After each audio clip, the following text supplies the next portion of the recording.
the Soviet era, Perm was a closed city lost in the Gulag archipelago.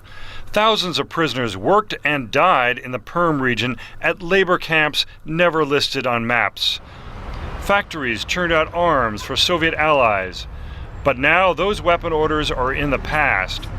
Oleg Cherkunov, a former KGB officer turned businessman, is governor of the Perm region. We have to become a post-industrial city.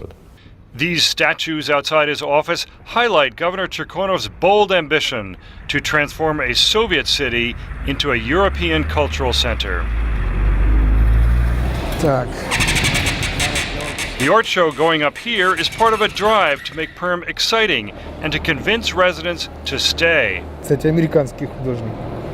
Marat Gelman is an arts entrepreneur from Moscow. Была такая гипотеза, что люди уезжают не столько для того, чтобы... There was a hypothesis that people weren't just leaving to find better opportunities to use their talent, but just because they wanted more interesting lives. For starters, Gelman converted an empty Stalin-era river passenger terminal into a modern art museum.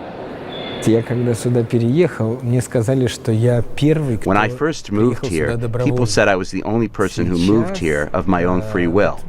Now some of my friends here are businessmen, and they tell me it's very easy to get people to come and work here. Everyone wants to come to Perm. Traditionalists prefer a new open-air museum of Soviet-era weapons, once made in Perm.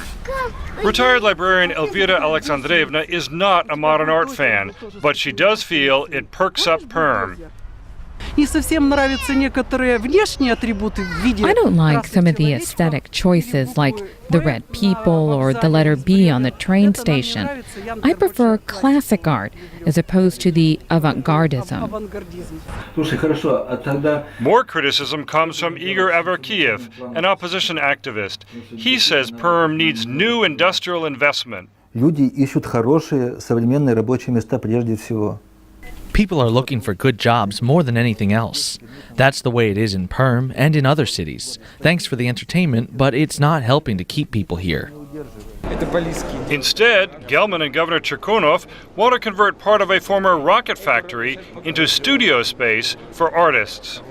A post-industrial era doesn't mean that people are shutting down industry and starting a more creative economy in its place. Industry is giving up space all over the world. Train stations, garages, warehouses. That vacuum is being filled by culture. Not because culture pays more, but because the spaces aren't being used, and culture comes along.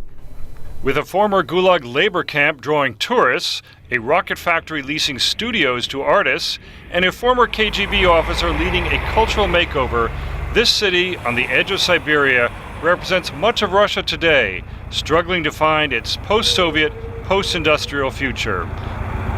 James Brooke, VOA News, Perm, Russia.